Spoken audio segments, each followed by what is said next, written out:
Well, I was in this room on Thursday evening, left a lot later than I normally do. That's for sure. And I just simply have to say, I want to start the program off today by saying we all owe Corey Mahler a true debt of thanks.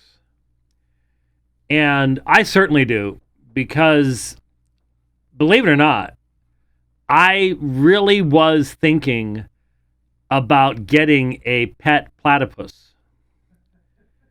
And until the cross-examination in that debate, I had no idea that the male platypus is venomous. And so I would have been in big trouble. And I wondered why the pet stores did not advertise those things for sale. Platypi, yeah. They didn't offer them for sale, and now we know why. That's a good thing to know. Yeah, probably would have eaten the cats, especially the little kittens right now. Yeah, definitely. So anyway, I've been saved from a horrible death. No, I have no earthly idea what asking about the venomous status of a platypus means in any debate. But, and I forgot. Oh, drat. Let me see. Yeah, here it is. Let me see if I can... Did you all see this? This is my son-in-law actually created this. I never saw the Office episode where this was, but I've seen it over and over again, where the ladies ask, corporate needs you to find the differences between this picture and this picture. And she answers, they're the same picture. And so you can put all sorts of funny stuff in here. So Eric put Prestone antifreeze together with a platypus. They're the same picture. And when I posted that online, that's the wife actually. Never mind. When I posted that online, I said I followed it up with, and then there was this. And I posted a picture from the Joe Ventilation debate. Well, I was looking for that. The former debate teacher guy. I'm sorry, the name's spacing me at the moment. Forgive me, please. Had done a video review, and I loved how it started off. Basically saying that if you're ever sent to purgatory, and he says purgatory doesn't exist, but if you're ever sent to purgatory, they're going to have Joe Ventilation on repeat, asking the same question over and over. If you haven't seen the Joe Ventilation debate, look, watch the antifreeze debate, watch the Joe Ventilation debate, and watch the Corey Mahler debate, and vote for me for Job. Yeah, there's been... There were a couple. There was a fellow, he's actually passed on now, a Muslim apologist down in South Africa that was similar. The Tassi debate, similar. Yeah, there have been some. Nader Ahmed, oh, definitely. Nader Ahmed in, yeah. There have been some. You get done at the end of the night and you're just staying there and all you can do is shake your head. Go, okay. What can we say? So, massive amounts of feedback from the debate on Thursday. I'd like to say the vast majority, this is interesting, the vast majority from people who are real on social media. In other words, anonymous accounts. Have all said the same thing, and that it was very clear what the outcome of the debate was. And of course, Doug Wilson told us on Saturday, I think, that he was going to have some fun reviewing the debate on Blog and Mablog, which that dropped yesterday, and he recorded his video reading it. I haven't gotten a chance to finish listening to that, but I noticed that he was breaking up and cracking up. He was cracking himself up a couple times, even reading his own stuff, which is sort of hard to do because you know the joke's coming because you wrote it. But still, and so people that we know who they are, we know where they're coming from, what church they go to, things like that. Been pretty straightforward as to the conclusion of that particular debate. But I also don't see a lot.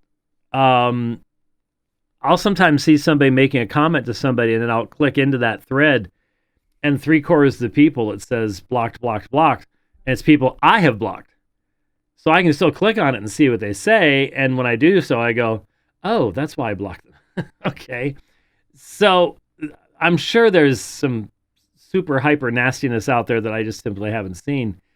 But there is some incredible stuff out there.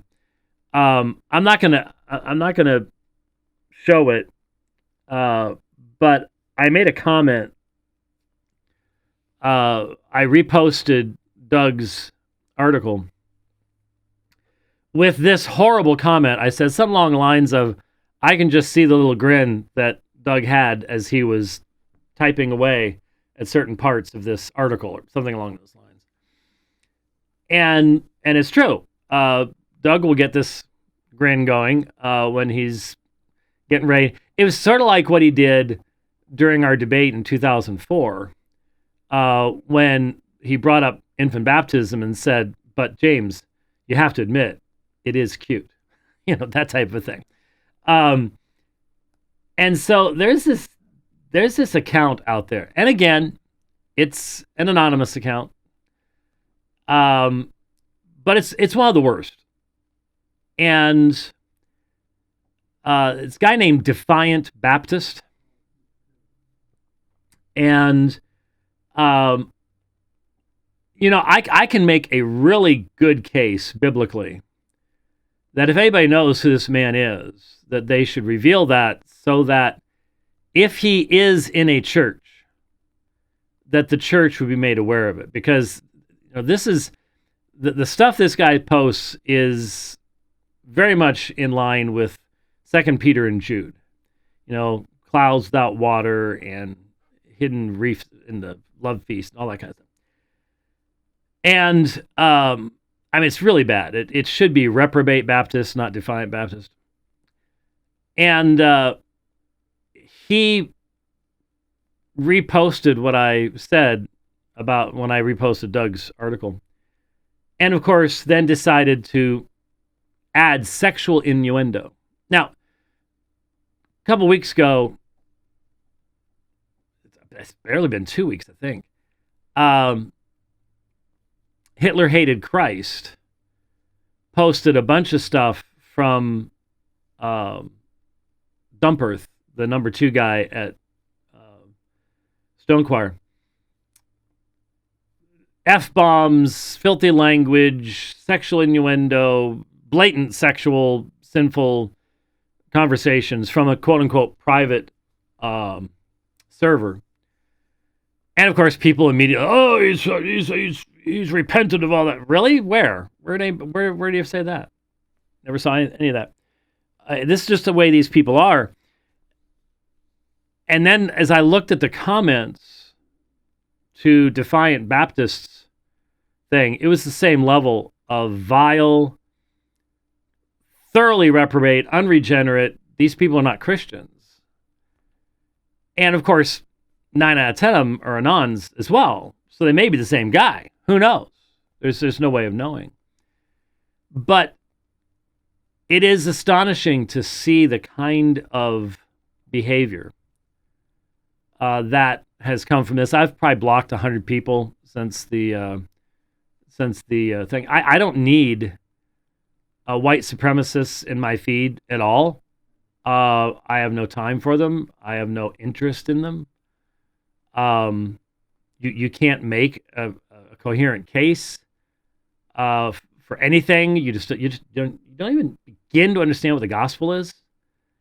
So I just blockity blockity blockity, and they may still be out there screaming into the void, but I don't hear it. So the fact that I saw as much as I did, given how many, well over 1,000 people on my block list. Twitter won't tell you how long it is, but and I'm not going to sit there and count them either. But there are a lot, and just the behavior of people is just absolutely shocking. Utter incapacity to engage with the biblical text. That's, if you're an anon, reason for that.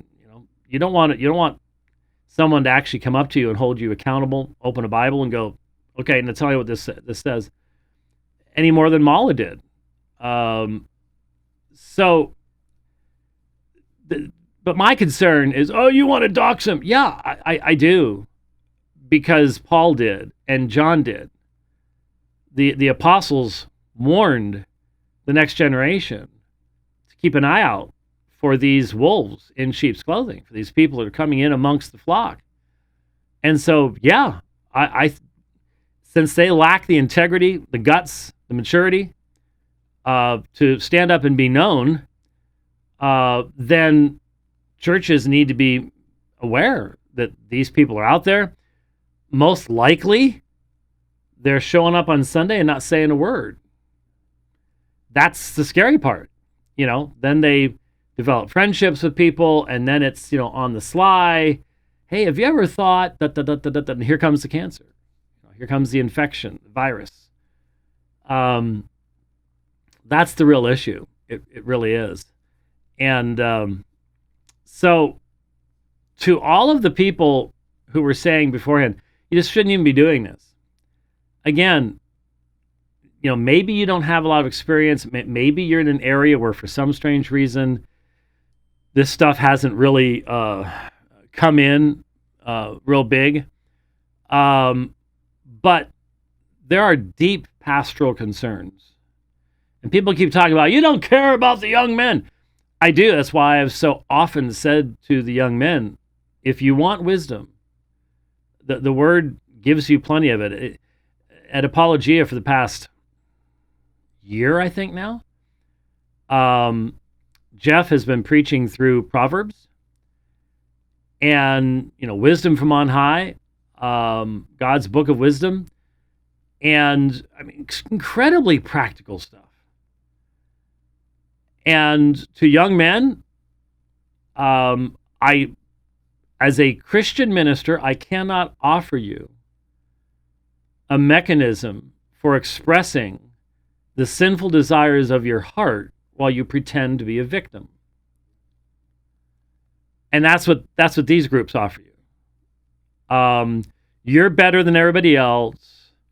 Your genetics is better than anybody else, and we need to get rid of everybody because if as Mahler has said, if we live in the United States, we should never have to see a black person, never have to live near a black person. Our kids should never have to be exposed to this, et cetera, et cetera. So, your lily white supremacist nation, first of all, never existed. Okay, that's the first thing. But secondly, if you really are a Christian, the victim mentality, it doesn't matter whether you're white, black, yellow, doesn't matter. If you've died and your life is hidden with Christ in God, and Christ was the ultimate sacrificial victim, then there's the victimhood. You died with him. That's all past. And now you live for him. And it doesn't matter what happened to you. And it doesn't matter what happens around you. You've been called to follow Christ and to be obedient to his command. And that's why Christians can be the last light in so many nations and kingdoms of the past that God was doing away with. And they may have wanted their nation to continue, but it didn't. History is filled with former empires and former nations. And those Christians that lived in those nations, even as they were falling, they were called to be faithful where they were. And not to be sitting there going, oh, woe is me. My blood and soil is being taken over. Well, you poor thing. Oh, it's just astonishing. How people can sit there with a Bible in their hands and then buy into this stuff. It's amazing. What we have to offer young men is the same biblical truths that have made Christians the resilient, world-changing people they've always been. So yeah, we're talking patience, we're talking service to others. We're talking visiting orphans and widows. We're talking being a family man. We're talking service in the church. We're talking putting others before yourself. And yes, we're talking about being ready, willing, and desirous to be used by Christ to present the gospel to men from every tribe, tongue, people, and nation. Yeah, that's what we're talking about. And you'll never find greater fulfillment. You know, I think about all the years we went to Salt Lake City. And, yeah, Salt Lake City back then was pretty lily white. Vast majority of the people. In fact, whenever I saw an African American going in there, I'm like, do you know what the history of this church is all about and what they used to teach about priesthood and what happened in 1978 and all the rest of that kind of stuff? No, they didn't know. But it never, ever crossed my mind in all those years to be thinking, you know, whether it was out in Mesa, at the Easter Pageant, because you get a much broader spectrum of people out there. But Salt Lake City, never crossed my mind to even think about the ethnicity, the genotype of the human being standing in front of me. And I'll be honest with you, I don't even understand what it would be like to have that mindset. I really, really don't. And, you know, we can honestly talk about, I saw a statistic today, I think it was this morning, that according to the crime statistics in Washington, D.C., now that's a violent place. Isn't that amazing? The capital of this great nation is one of the most violent places you could possibly ever live. It should tell you something. That the black on black shooting, the number of times when a black person shot a black person in comparison to a white person, 58-1. 58 times more black on black violence, shootings, than white on white. And see, Corey Mahler jumps in and says, hey, there it is, it's genetic. Fathers. It's family. It's fathers. Because see, I know black families that are godly and solid. And history will tell you that up until the government and the Great Society decided to use the black population for political purposes, black families were more stable than white families were. Back in the turn of the century, last century, century I was born in, they were more stable. And it was the government that changed that and created fatherlessness and everything else that took place. And so we can look at that and we go, see, the Bible says this about the family. The Bible says this about males and headship in the family and in the church. And yeah, I've openly criticized. I saw something, I should have saved it. There was some big black woman who calls herself a pastoress, I don't know, whatever it is. And I think Protestia had this. I'm not sure. That's the kind of thing they find. She's literally coming up through the stage, on a rising thing like they'll do in concerts and stuff like that. And they've got music going and lights, and she's dressed in this gaudy golden gown and waving and stuff. This was her 20-year anniversary of pastoring this church. And I'm just watching this going, oh, wow. And, some people say, well, it's just different in the black church. There's a standard. It doesn't matter what color your church is. There's a standard of what a pastor is supposed to be. She doesn't fit that. And there's a standard as to how God's supposed to be honored and worshiped, and the word is supposed to be honored. And I'm not saying everything has to be the same. I've told the story before. It's been a long time. When Jeff Neal, who co-authored the same-sex controversy with me back 25 years ago, when he went to Uganda, he came back, and I went to his house along with a bunch of other people, and he sort of gave a report on what he had experienced there. It was so compelling. He was so clear and compelling in his presentation. I almost felt like I went. It's really amazing. There have been a few times in my life when something was so real that happened to somebody else. But what I remember so clearly from it was, he talked about how they worshiped and how it was very different than what he was used to.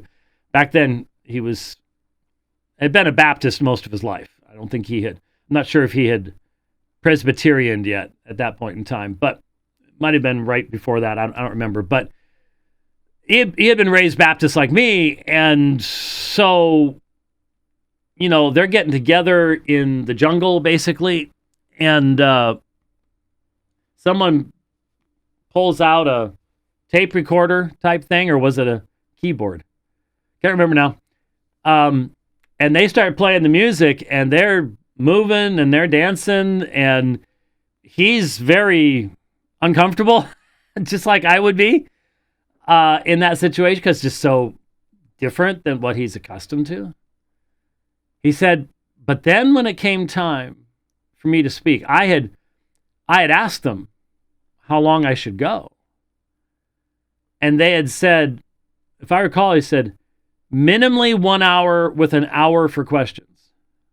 This is in the jungle. Okay?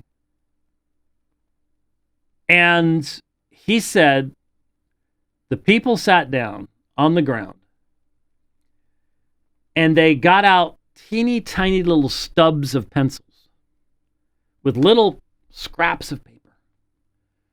And they would write notes that were so small, he said you couldn't even read them, but that's all they had. And none of them had whole Bibles. If they got a Bible in their language, they would tear it up and share the various books and pass them around. That was how you had access to Scripture. And so he preached on the atonement, as I recall, from Hebrews. All right? And then the questions would come. And of course, they had to be translated to him. And like the very first question was, how do you understand the sin of apostasy in Hebrews chapter 10 in light of what you said? And this wasn't one of the leaders where everybody else is tuning out like, oh, great, we're going into deep theology now. No, this was the level of question coming from the lay people in the audience. They asked a much higher level of question than you would get in almost any evangelical church in the United States. Partly because they knew this was an opportunity that they didn't generally get to have. And so I always think back to that. And the reality that we think because we have so much that we're so far beyond everybody else in the world. But in reality, the muchness that we have frequently results in a real shallowness. A very short attention span.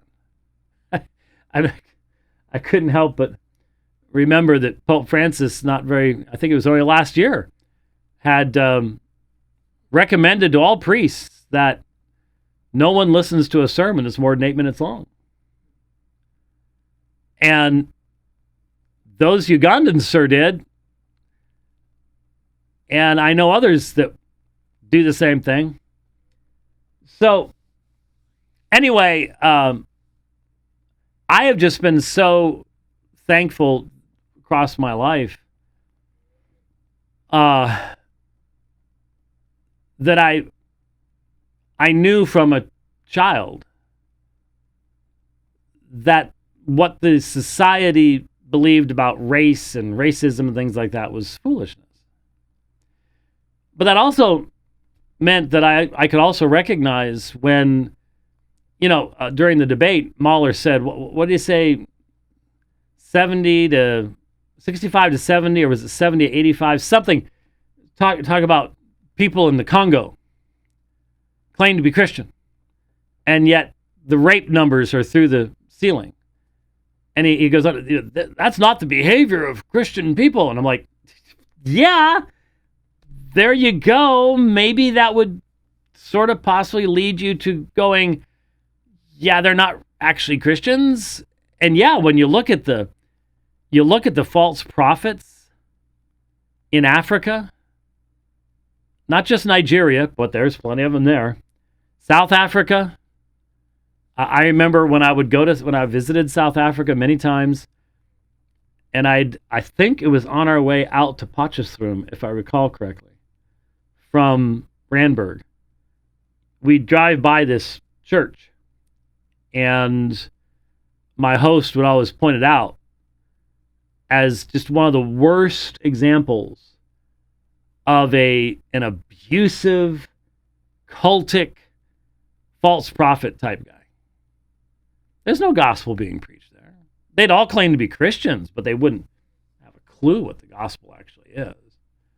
It's all about, maybe I'll hit the Jesus lottery and he'll dump a bunch of money on me and get me out of the township I'm living in type of pie in the sky stuff. Thankfully, I've told the story a number of times that twice I preached in townships. And you go, what's a township? If you've ever seen the film, the movie District 9, if you've heard of Soweto, Tembizi, these are massive, as far as the eye can see, massive. We'd call them not even ghettos. The huts are made of corrugated metal. The roofs are held on with tires. Nothing's paved. Now the weirdness is you can literally drive through something like that, see a hut that's been put together from a bunch of other huts, and there's a Land Rover parked outside. You can see people showing up in Nike shirts and Nike sneakers, and they live in a hut because where they live doesn't matter. It's what they look like and what they drive. So you got that going on too. But I did speak in 2 different townships, and both times they asked me to address the same topic. And it wasn't how to get rich, and it wasn't word faith theology or anything like that. It was how to witness to Jehovah's Witnesses. Because the witnesses were in the townships too. And so these were sound churches. They're trying to go out. They're trying to present the gospel in a very difficult place. They're in a small minority. They're not 75, 80% of true believers. And they're running into the witnesses, and the witnesses, have lots more literature than they do, and they get more training on how to deal with, using the New World Translation and all that kind of stuff. And so both places asked me to help us. How do we respond to Jehovah's Witnesses? And I was more than happy to do so. Honored to do so. Truly. So, yeah, I have criticized and identified serious problems in the black church. Female leadership, compromised male leadership, compromise on sexual ethics, lack of fathers taking responsibility for their families. It's obvious. It's right there in front of us. It can't be denied. It's right there. That's not racism in any way, shape, or form. Because what I'm saying is, it's the same thing. It came up in the debate, the Cretans thing. Remember, he didn't have much of a response to that one. Remember that? He brought it up. He brought the text up from what Paul said to Titus. And what's the next verse say? I just asked him to read the next verse. And the next verse says, therefore rebuke them sharply so that they may be sound in the faith. So Paul recognized it's going to take a strong rebuke, but they can be sound in the faith. He's not saying they can't be. He's not doing what Mahler was saying, is they're always liars and lazy gluttons, and so the Holy Spirit just can't do anything with them. All the rest of that kind of stuff. Baloney. You may have to be more bold with them than you would someone from a different background, but that changes nothing. So, anyway, let me comment briefly. A lot of people do not understand how debate's supposed to work technically, and since we don't have a debate judge panel, this doesn't always, work, but technically, cross-examination is supposed to be limited to what has already been introduced into evidence in the debate. So that's why in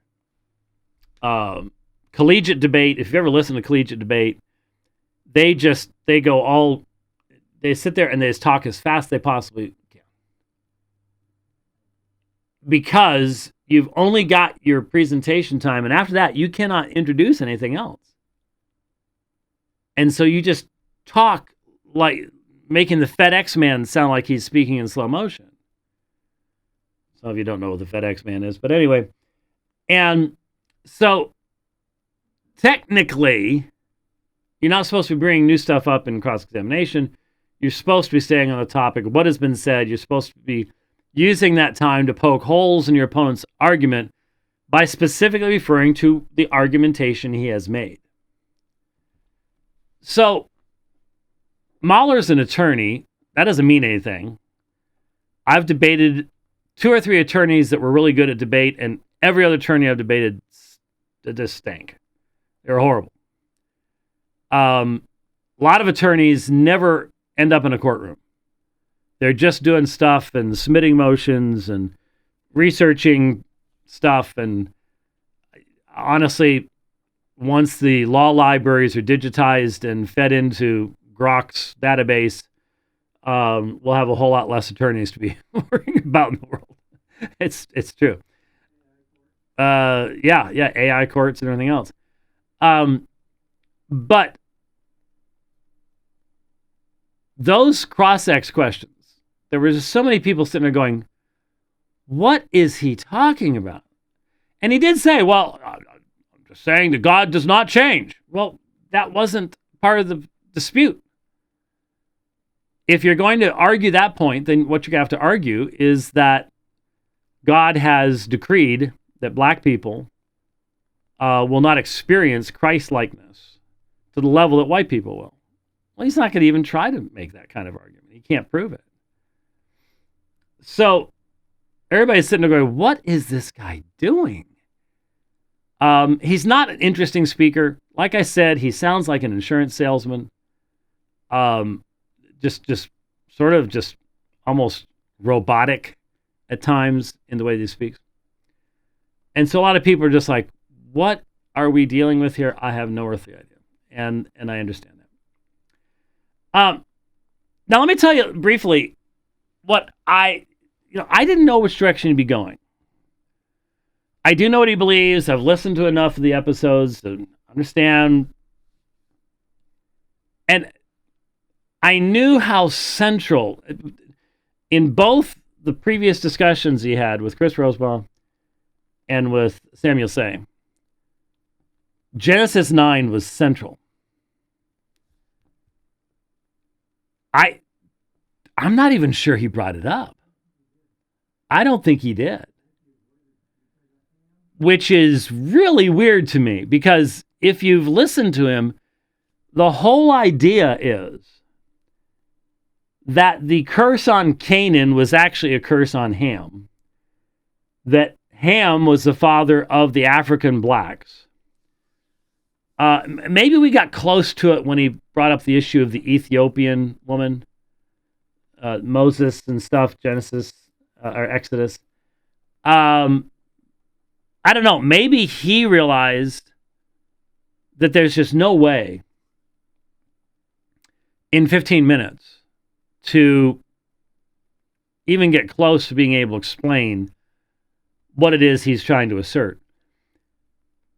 I had been sitting there going, how is he going to do this? Because fundamentally, what the argument is the black Africans are the descendants of Ham. He has directly stated that the two most important prophecies in the Bible that affect world history are Genesis 3, the Proto-Evangelium passage, and Genesis 9, 25 to 27, the three sons of Noah. And you remember Samuel Say, and he argued about this, because when you read Genesis 9, Ham is not cursed. Ham is not cursed. Canaan is cursed for the sin of Ham. Now, we can have lots of discussions of why that is. There's a lot of different understandings. But that's what takes place. And so I'm sitting here going, all right, somehow he's going to throw out that God inalterably cursed Ham and said that Ham's descendants will be the servants of Shem and Japheth. And that is why they cannot be sanctified to the same level, is because God's not going to go against his own promise found in that prophecy in Scripture. And so, one of the things that I did in preparation for the debate was, because this is not stuff that you're normally doing in seminary and things like that, or teaching in seminary, or anything else, is I wondered, because the idea that the black Africans are Hamites, they're the descendants of Ham, was pretty much universally accepted in the 19th century in England and the United States. Pretty much everybody, including black Christian pastors, all bought that narrative. And you can see how that functioned if you look at same time period.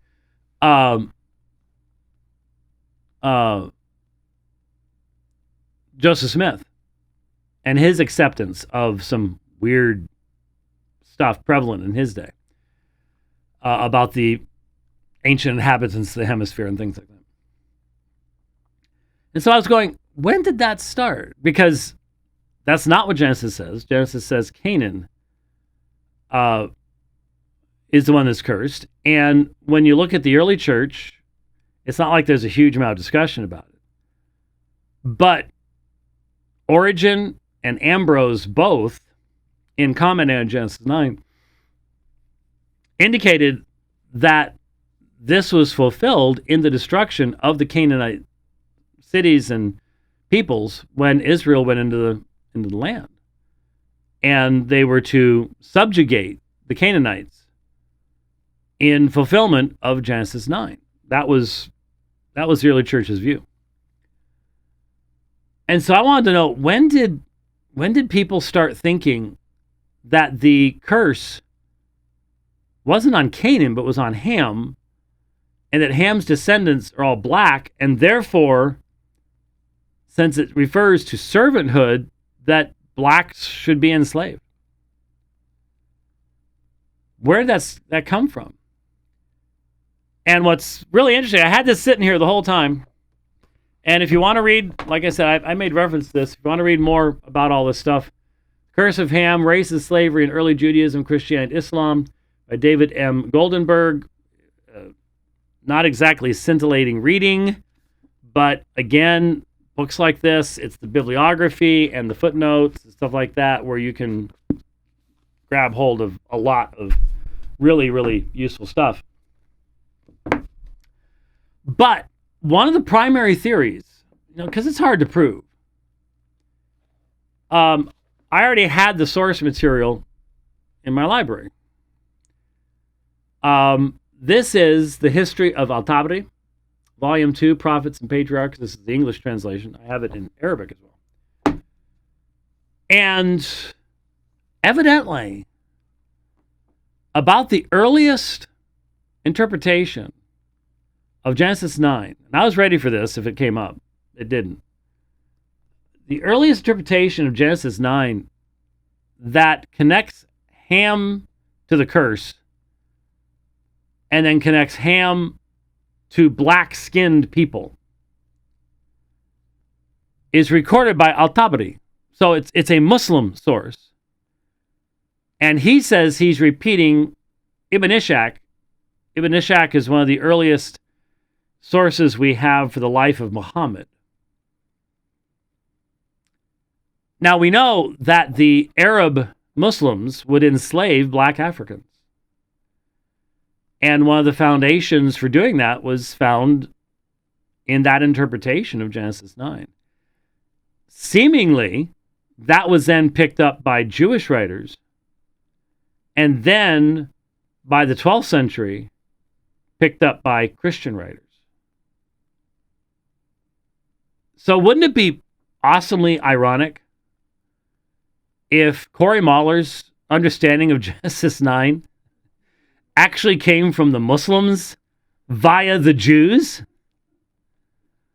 That would be almost as hilarious as Doug Wilson's comment that Corey Mahler looks like a Ukrainian rabbi.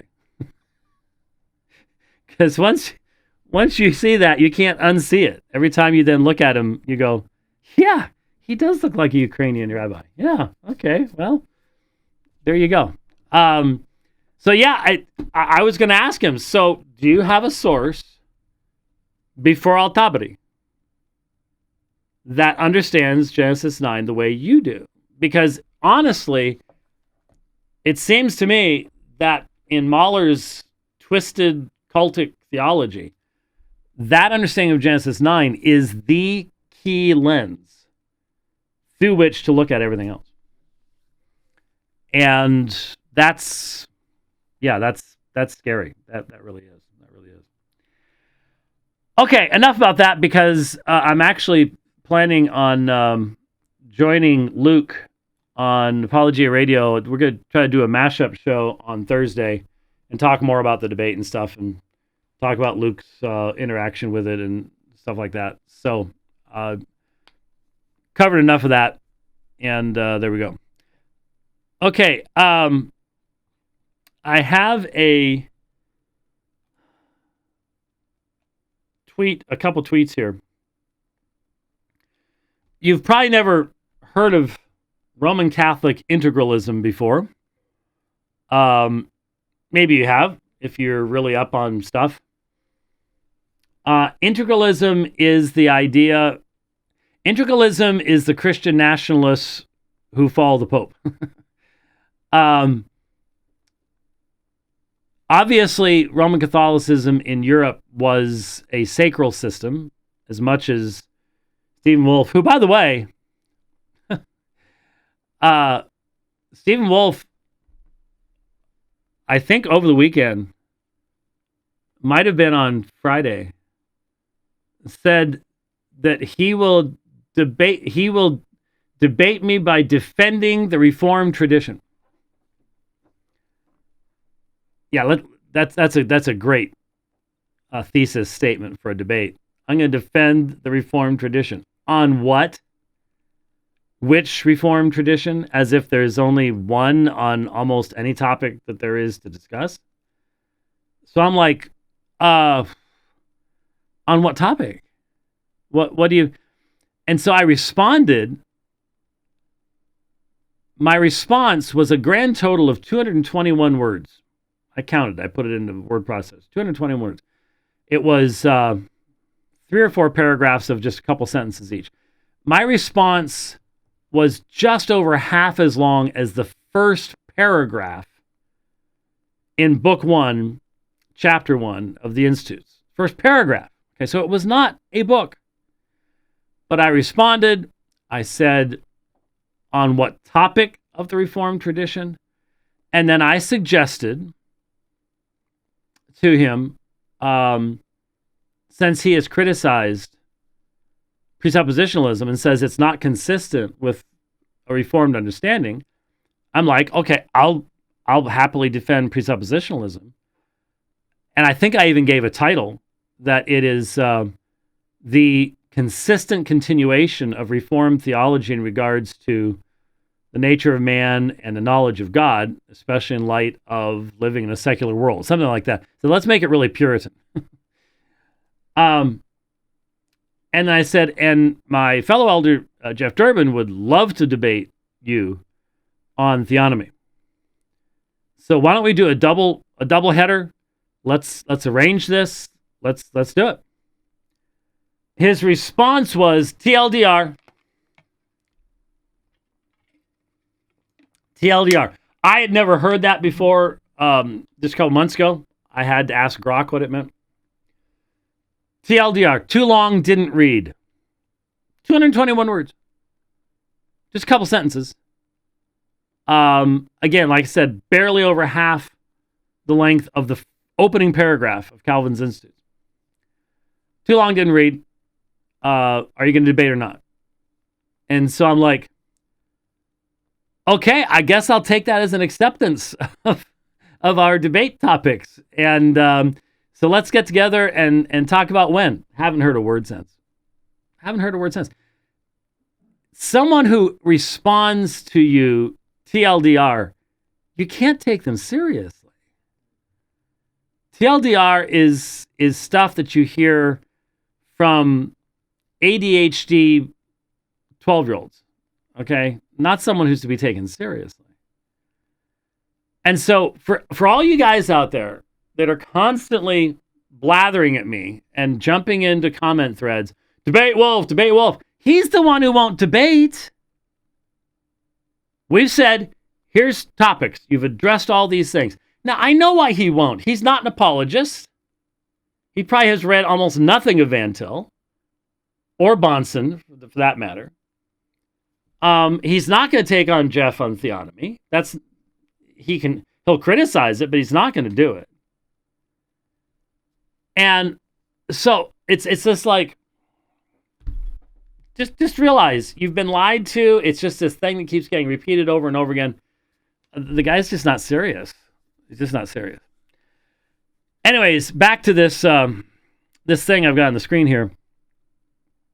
Here's some young Roman Catholic guy, Adrian.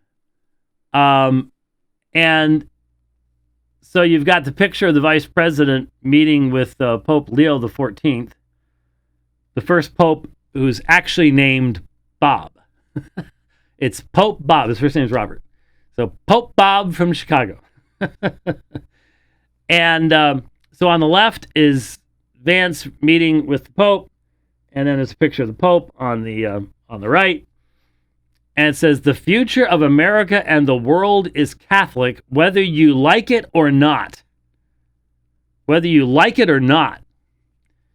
And then down below, you've got, yes, we are entering Christendom. Oh, I've heard that somewhere before. It will not be a pretty picture at first. However, when people realize it, they will love it. And then Adrian says, this is why they are scared. The era of Talmudism is over. So you have amongst Roman Catholics the same mindset that you have amongst Reformed Protestants today. There is an anti-Jewish assertion of, the Talmud and the Jews are in control, this, that, the other thing, blah, blah, blah, blah, blah, blah. But they're just wide open about it. Rome's going to take over. And we're going to be in charge. And the reality is we know what that looks like. Been there, done that, got the martyrs. Been there, done that, got Fox's Book of Martyrs. Okay? We've already seen this for hundreds of years. So and it was called sacralism. And one of us, anyways, has been consistent from the start going, yeah, there's a sphere of authority of the family, and there's a sphere of authority of the church, and the sphere of authority of the state, and it sounds like you're wanting to get rid of all that, and that could be really, really, really dangerous. And yeah, we've tried to be straight up front about that. How real is this? Well, let me see here if I've got it. Where'd that go? Well, I saved it to. Yeah, it's not there. I must have saved it to downloads and didn't move it over to this. Let me look real quick here. Let me see if I've got this here. Hold on just a moment. Come on. Oh, over here. Put it on the wrong screen. Nope, that's not going to show it. Okay, there it is. Let me see if this will pull it up on one of my things. Oh, Facebook, great. That's doing absolutely positively nothing for me. Anyway, I tried to save it. It was now it opens up correctly. That's great. So, okay.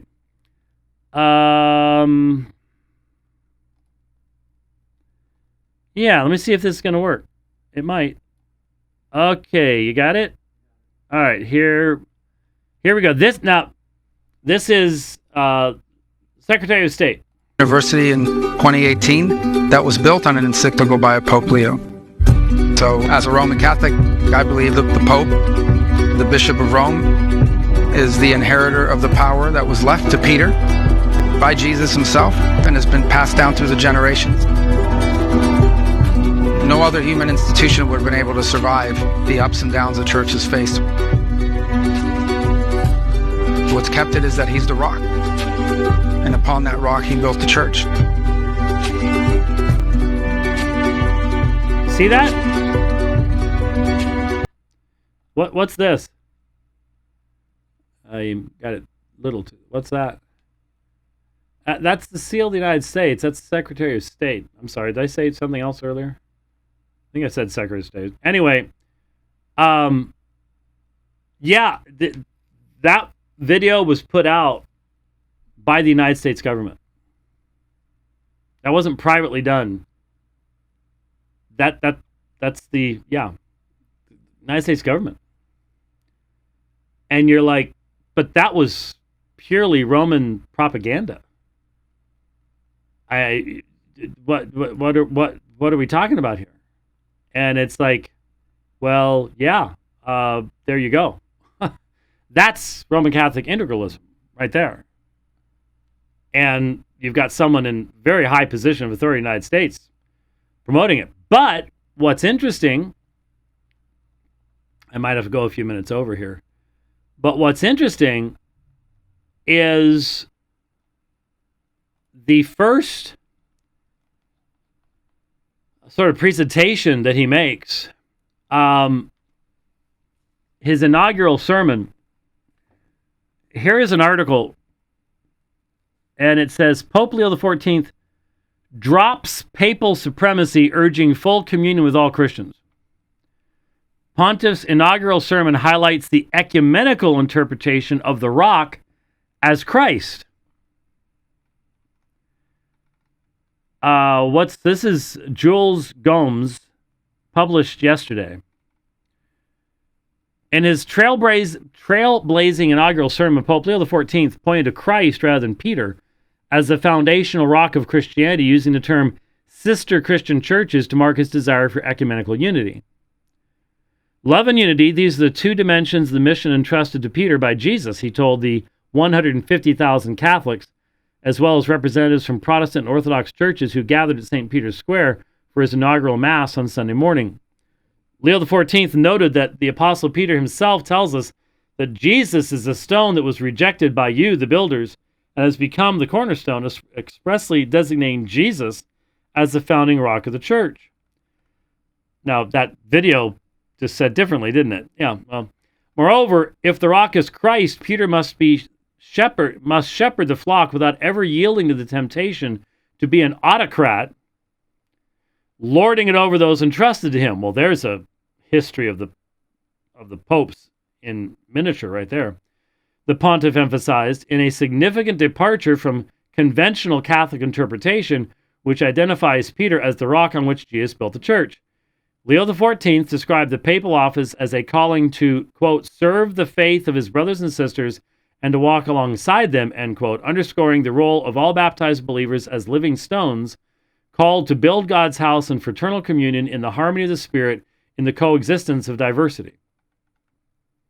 The new Pope's interpretation of Christ as the rock draws on patristic exegesis, which was brought to the attention of Pope Pius IX in 1870 by Archbishop Peter Kenrick of St. Louis, Missouri. Kenrick, alarmed by the promulgation of the dogma of papal infallibility at Vatican I, demonstrated that most of the Church Fathers did not believe that the rock of Matthew 16:18 was Peter. Instead, 44 Fathers understood the rock as Peter's confession, 16 interpreted as Jesus, 8 interpreted as all the apostles, and a few believed the rock to be the faithful. Only 17 Fathers thought the rock was Peter. From this it follows either that no argument at all, or one of the slenderest probability, is to derive from the words, on this rock will I build my church, in support of the primacy, Kenrick concluded. According to an ecumenical study document the Bishop of Rome published last November by the Dicastery for Promoting Christian Unity during the reign of Pope Francis, quote, it is never forgotten that the first stone on which the church is built is Christ himself, end quote. The document warns Catholics against using an anachronistic projection of all doctrinal and institutional developments concerning papal ministry into the Petrine text, particularly Matthew 16:18, you are Peter, and on this rock I'll build my church. Did you hear that? Did you hear that? I need to read that again. First of all, realize, yes, I visited Rome once. I've stood in St. Peter's. I've looked up at that cupola up there, and this very text, the Petrine Promise, is in gold up there. We're not talking painted gold. It's gold. It's the real stuff. They may have to chip it all down and sell it to keep the Vatican running, but it's up there. The document warns Catholics against using an anachronistic projection of all doctrinal and institutional developments concerning papal ministry into the Petrine text, particularly Matthew 16:18. Folks, there is no papacy without doing that. Historically, the papacy developed over time due to historical realities, the fall of the Western Empire, and the use of forged documents. The Donation of Constantine, which is part of the Pseudo-Isidorian Decretals. Everyone recognizes that these were forgeries today.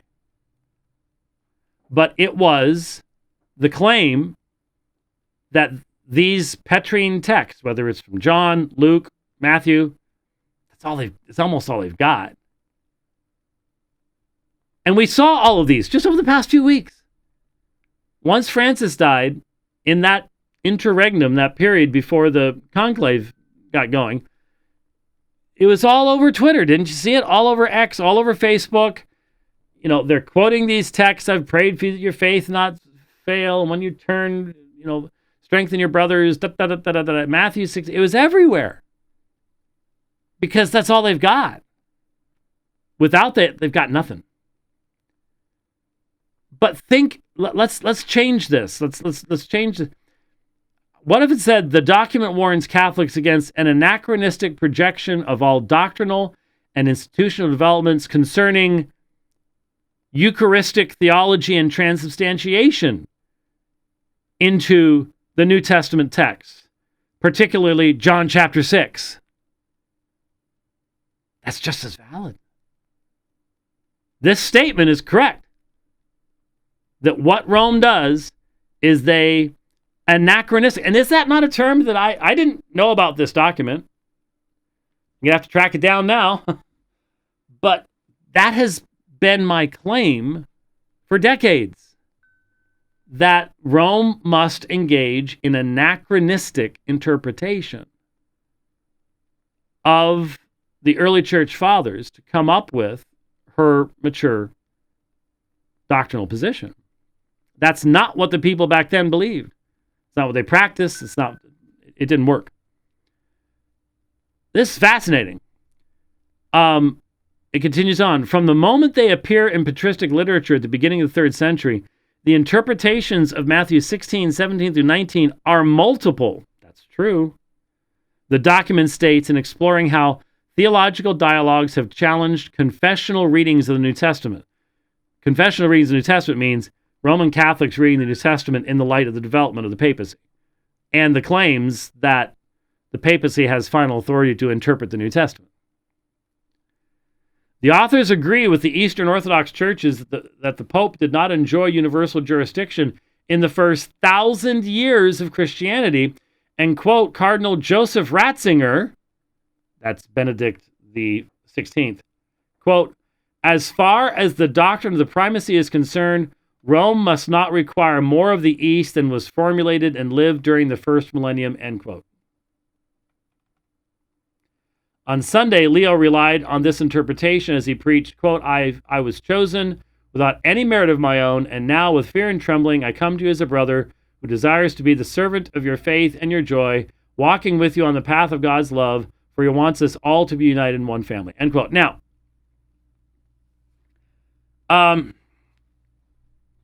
that sounds all fine and good. But first of all, this is not an official statement. It is not a apostolic encyclical, papal encyclical. It would not be considered to have binding authority, blah, blah, blah, blah, blah. Nothing has changed as far as that's concerned. And my assumption would be that within the first year, you're going to see, reaffirmations of standard Roman Catholic authority claims, including those claims for the papacy. That's what I expect to see happening, and that might happen sooner than later in light of stuff like this. But it is amazing to hear that study document saying the same things we've been saying for a very, very long time. You got to realize Roman Catholic apologists don't have the luxury of going, yeah, maybe it developed. That doesn't work in a thesis in a statement in a debate real well.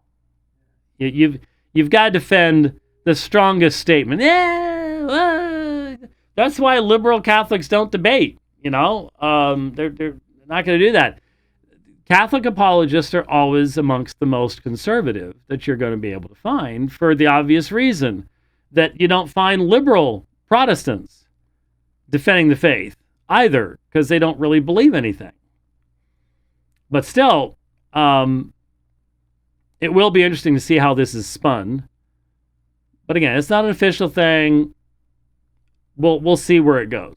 We'll see where it goes. But it is quite interesting to to see some of this stuff. But especially calling for communion with churches, what does that mean? What would that communion even look like? Is the question. Hard to know. So anyway, all right. So I don't know how it's all going to work out on Thursday, but we're going to try to electronically hook up with Brother Luke and Apologia Radio over in Tempe and do a mashup type show type thing. Talk about what's going on, including the debate and things like that. And so I see a microphone coming up. They used to call this a simulcast, but now it's a mashup. What's the difference? Simulcast demonstrates that you are a worthless boomer. Yeah, they did call it simulcast, but mashup is how you talk to young people. Simulcast is just for us old boomer people. So, yep, we just might as well accept our fate. We're the old boomer people. We put the boom in boomer. Okay, I had not really wanted to say that, but okay, we'll go with that. Just a reminder, we're still a couple things to pray about and support issues, things like that. We have some repairs to do on the RV. A brother out of nowhere texted me last night. Hadn't heard from him in a year. Had only heard from him once at that point in time. And he has indicated that he's going to be helping a lot with the fact that on the last trip, I felt a ridge bump in the floor in the entryway into the front bathroom, the main bathroom where the shower is and stuff like that I'd never felt before. It hadn't been there before. And, the back of your mind, you're going, is it about to fall apart? Is the front end going to come off? It's going down the road, all of a sudden, things cross your mind. They dug into it, and it seems to be like a long-term water leak over time. And they're going to have to rip up that floor in there and replace a bunch of stuff. Talking about minimally $5,000, I would say, because they said $4,000 just in the labor and at least $1,000 of materials and stuff like that. And so, I was sort of a bummer. Rich told me about that Thursday night. He waited till after the debate so as to not distract me. And so, we got to get done. We've got about 6 weeks maybe before I pull out next. And my next trip, I'm going to be going back to Conway to teach apologetics, the apologetics class in intensive. If you've been thinking about that, by the way, you wanted to take a class at Grace Bible Theological Seminary, take apologetics with me. The intensive will be Thursday, Friday, and Saturday morning, the second weekend of July. And then I'll be heading straight from Conway back to Colorado. And I'll be speaking in Dolores in southwestern Colorado at first, and then going up to Denver. Please pray that we're trying to arrange a debate up there. We've got a bunch of people working on it, so I appreciate everybody who's contacted us, but we've got a bunch of people who are already involved in fighting 1312 and stuff like that. We're trying to find someone for that. We've got a few possibilities, but we'll see what comes of it. But pray that can come through. And so that's the next big month-long trip to the high country in Colorado over the summer. And then, I some people may have gotten upset about this. I'm sorry that I know you had the music all queued up there. In September, as I mentioned before in regards to the G3 situation, I had already made the commitment to being in basically Nashville, sort of north of Franklin, for the Worldview Conference with Eli Ayala. Eli, that's not an easy name. Have you thought about Eli Smith or something? Something long. It would flow a little bit easier. Eli Ayala, and of course Jason Lyle, the world's smartest man, talking about presuppositional apologetics, defending the faith, and that's the weekend before. That's the Friday, Saturday before G3 was supposed to be happening, and I haven't gotten all this stuff scheduled yet. I know that one of Chris Arnzen's advertisers on Iron Sharpens Iron is in Franklin. One of the churches is in Franklin. And so we'll see if that's where I end up, maybe on that Sunday preaching or something like that. Maybe do one place in the morning, one place in the evening. I don't know how it's going to work. But then I was going to be heading for Atlanta after that. Well, that's not going to happen because the weekend after that, I'm going to be up in Carlisle, Pennsylvania with Chris Arnzen for his pastor's luncheon, preaching at his church, and then heading home. And if you've ever looked at a map, it's a long way from Carlisle, Pennsylvania to Phoenix, Arizona. Believe me, long trip back. So that one's over a month as well. Anyway, that in between time, we just threw it out to Jeffrey Rice. They just got in their new building, and he's out doing street ministry and gets hit by a truck. And there's been all sorts of costs, and I'm sure the lawyers have had to get involved and all the rest of this stuff, and surgeries and blah, blah, blah. And so we just wanted to invest in Jeffrey and the church there and the ministry there. And so we're going to be heading to Tullahoma. Well, once I told him that, he got a hold of Keith Foskey, Harbor Freight Doug Wilson, and we're now doing Harbor Freight G3. Which I know who came up with that one. That's got Keith Foskey written all over it. Superior theology, the whole 9 yards. It's, very obviously a Keith Foskey idea. But there's already like 6 or 7 guys. You remember, was it early last year we did the thing in Tullahoma where I did the debate with the guy on the weird stuff about Paul, the two views and all the rest of that stuff?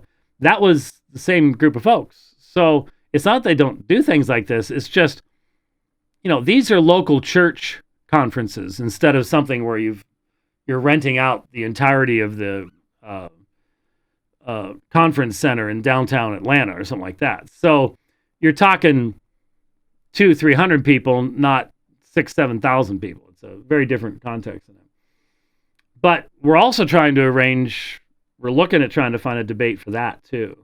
Jeremiah Nortier is going to be there, and he's good at finding debate partners and stuff like that. So we're trying to look at that. So there's reason to get the RV fixed and get her back on the road as quick as possible. And I want the repairs to get done real fast for one simple reason that most people will not understand. And that is, it's sitting at the repair facility. It's not undercover right now. And summer's going to arrive tomorrow, basically. We're going to get into the triple digits. We might get into the triple digits today. But, there's some saying 104, 107, whatever. But it's going to start getting really hot. And we rent a covered space to store the thing in. And if it's sitting at the repair facility, it's out in the open. And, that just ages the roof that much faster. Because the sun in Arizona, I'm going to tell you something. You leave any painted thing out in the sun in Arizona over the summer, you won't recognize it by the end of the summer. It is just, Rich is going, you better believe it. It's true. The UV radiation here is astonishing.